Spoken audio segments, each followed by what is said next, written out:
மிகுந்த துயரத்தோடு மிகவும் கனத்த இதயத்தோடு உங்கள் முன்னாலே நான் நின்று கொண்டிருக்கிறேன். கரூர்ல நடந்திருக்கக்கூடிய இந்த கொடூரமான செயலை பற்றி, விபத்தை பற்றி விவரிக்கவும் முடியாது. அந்த அளவுக்கு ஒரு சோக சூழ்நிலை ஏற்பட்டிருக்கு. அதை பத்தி விவரமா சொல்லக்கூடிய மனசு கூட என்னுடைய மனசுல இடம் கொடுக்கல. அந்த அளவுக்கு நானும் வேதனையில் இருக்கிறேன். நேற்று இரவு ஒரு 7:45 மணி அளவுக்கு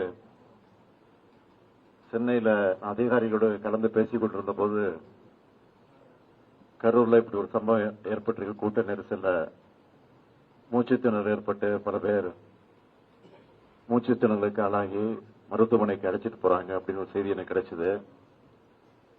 செய்தி கிடைச்ச உடனே இந்த கரூர் தொகுதியினுடைய சட்டமன்ற உறுப்பினர் முன்னாள் அமைச்சர் செந்தில் பாலாஜியோடு நான் தொடர்பு கொண்டு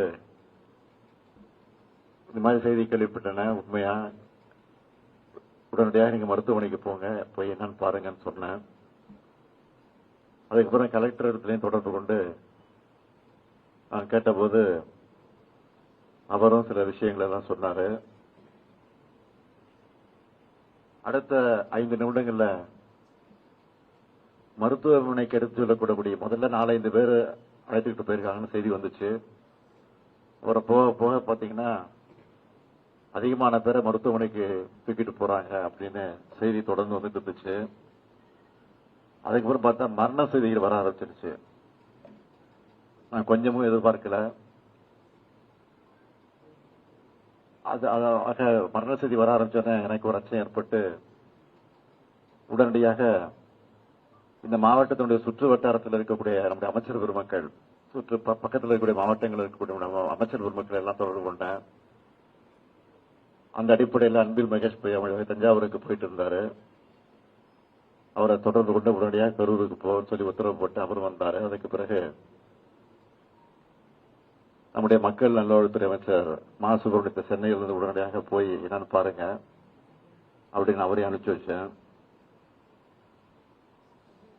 அப்புறம் டிஜிபி, சட்டம் ஒழுங்கு ஏடிஜிபி ஆகிய அதிகாரிகள் எல்லாம், காவல்துறையுடைய உயர் அதிகாரிகள் எல்லாம் தொடர்பு கொண்டு நான் உடனடியாக இதை பற்றி கவனிக்க வேண்டும் என்று போர்க்கால அடிப்படையில் நடவடிக்கை எடுக்கன்னு சொல்லி உத்தரவிட்டு அவர்களே அனுப்பி வச்சேன். அந்த செய்திகள் எல்லாம் என் மனசை கலங்கடிச்சது. அதுக்கு பிறகு உடனடியாக நான் தலைமைச் செயலகத்துக்கு போய் அங்க நம்முடைய மூத்த அமைச்சர் துரைமுருகன் அவர்கள், நேரு அவர்கள், வேலு அவர்கள் அமைச்சர்கள் சென்னையில் இருந்தாங்க. அவங்களையும் கூப்பிட்டுட்டு தலைமைச் செயலகத்துக்கு போயிட்டேன். அதிகாரிகளையும் அழைச்சு, டிஜிபியும் அழைச்சு அதுக்கு பிறகு கலந்து பேசி என்னென்ன செய்யலாம், என்ன நடவடிக்கை எடுக்கலாம், எப்படி நடந்துகிட்டு இருக்குன்னு விவரம்லாம் கேட்டேன். எல்லாரையும் முக்கியமான பல்வேறு மாவட்டங்கள் இருக்கக்கூடிய மாவட்ட ஆட்சித்தலைவர்கள், அதிகாரிகள், கரூரை ஒட்டி இருக்கக்கூடிய 5-6 மாவட்டங்கள் இருக்கக்கூடிய அரசு அதிகாரிகள் எல்லாம், மருத்துவர்கள் எல்லாம் உடனடியாக அந்த பகுதிக்கு கரூருக்கு போகும்படி உத்தரவிட்டு அவங்க எல்லாம் வந்து சேர்ந்திருக்கிறாங்க. அதெல்லாம் விசாரிச்சேன்.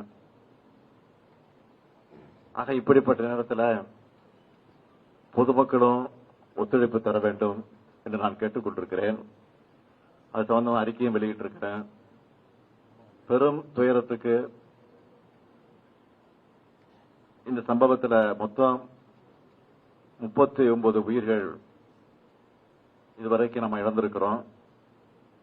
இதுல ஆண்கள் 13 பேர், பெண்கள் 17 பேர், ஆண் குழந்தைகள் 4 பேர், பெண் குழந்தைகள் 5 பேர். ஒரு அரசியல் கட்சி நடத்தின கூட்டத்தில் இத்தனை பேரை இழந்த துயரமான சம்பவம் என்பது இதுவரை நடக்காதது, இனிமேல் நடக்கக்கூடாதது. மேலும் 51 பேர் தீவிர சிகிச்சை பிரிவில் அனுமதிக்கப்பட்டு சிகிச்சை பெற்றுக் கொண்டிருக்கிறாங்க. அதுல 26 பேர் ஆண்கள், 25 பேர் பெண்கள்.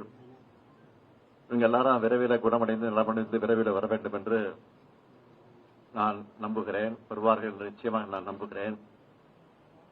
இறந்து போன அந்த உயிர்களுக்கெல்லாம் கனத்த இதயத்தோடு நான் அஞ்சலி செலுத்துகிறேன். அவங்க குடும்பத்துக்கு என்ன ஆறுதல் சொல்லி தேற்றுவது என்று தெரியாமல் திக்கு முக்காடி கொண்டிருக்கிறேன். இந்த துயரமான சம்பவத்தில் மரணமடைந்திருக்கக்கூடிய அந்த குடும்பத்திற்கு ஒவ்வொருவருக்கும் தலா 10 லட்சம் ரூபாய் வழங்கப்படும். அது முதலமைச்சர் பொது நிவாரணத்திலிருந்து வழங்கப்படும் என்று ஏற்கனவே அறிவித்திருக்கிறேன். காயமடைந்து மருத்துவமனை சிகிச்சைக்கு அனுமதிக்கப்பட்டிருக்கக்கூடிய அவர்களுக்கு தலா 1 லட்சம் ரூபாய் வழங்கப்படும் என்று அறிவிக்கப்பட்டிருக்கிறது. அது மட்டுமல்ல, ஓய்வு பெற்ற உயர்நீதிமன்றத்தினுடைய நீதியரசர் திருமதி அருணா ஜெகதீசன் அவர்கள் தலைமையில ஒரு நபர் விசாரணை கமிஷன் ஆணையத்தை உடனடியாக அமைக்க நான் உத்தரவிட்டிருக்கிறேன். அதற்கு பிறகு இன்று காலையில் 9:30 மணிக்கு தான் வரலாம் என்று முடிவு செய்து விமானத்தில் டிக்கெட்டு பதிவு செய்திருந்தேன். ஆனால் இந்த கொடூரமான காட்சிகள் எல்லாம் தொலைக்காட்சியில பார்த்தபோது எனக்கு மனசு கேட்கல, வீட்டில் இருக்கவே என்னால் முடியல. அதனாலதான் முன்கூட்டியே போக வேண்டும் என்று நான் திட்டமிட்டு 1 மணி அளவில் விமானத்தை பிடித்து இங்க வந்து சேர்ந்திருக்கிறேன். ஆகவே மீண்டும் மரணமடைந்திருக்கக்கூடிய அந்த குடும்பத்தை சார்ந்தவர்களுக்கெல்லாம் மீண்டும் ஆறுதலை தெரிவித்துக் கொள்கிறேன். காயமடைந்தவர்கள் விரைவிலே குணமடைய வேண்டும் என்றும் என்னுடைய ஆசையையும் வெளிப்படுத்துகிறேன். நன்றி, வணக்கம்.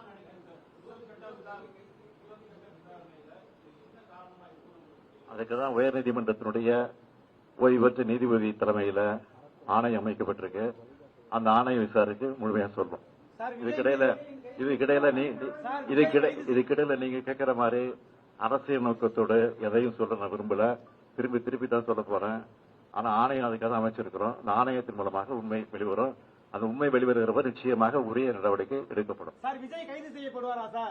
ஆணையம் சொல்லுகிற அந்த அறிக்கையின் அடிப்படையில உரிய நடவடிக்கை எடுக்கப்படும். யார் கைது செய்யப்படுவார், யார் கைது செய்ய மாட்டார், நீங்கள் கேட்கிற எந்த இடத்தோடு கேட்கிறீங்களோ அதுக்கெல்லாம் நான் உட்படுவதற்கு தயாராக இல்லை. விரைவில் வருவதற்கான முயற்சி நிச்சயமாக ஈடுபடும்.